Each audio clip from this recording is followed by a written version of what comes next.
नमस्कार, मैं हूं आरजू अंसारी और आप देख रहे हैं राष्ट्रीय जगत विजन न्यूज।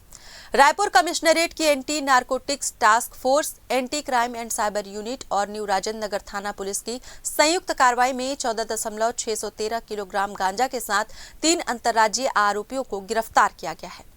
आरोपियों के कब्जे से गांजा, 2 मोबाइल फोन और 1000 रुपए नगद सहित कुल 7,51,650 रुपए का मशरूका जब्त किया गया है।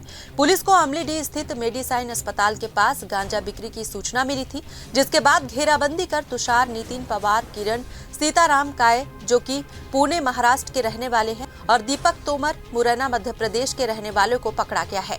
आरोपियों के खिलाफ थाना न्यू राजेंद्र नगर में अपराध क्रमांक 84/26 धारा 20B एनडीपीएस एक्ट के तहत मामला दर्ज किया गया है और अन्य लिंक की जांच जारी है। फिलहाल इस खबर में बस इतना ही। देश प्रदेश की खबरों से अपडेटेड रहने के लिए हमारे चैनल को सब्सक्राइब करें और नए खबरों के नोटिफिकेशन के लिए बेल आइकॉन जरूर दबाएं। नमस्कार।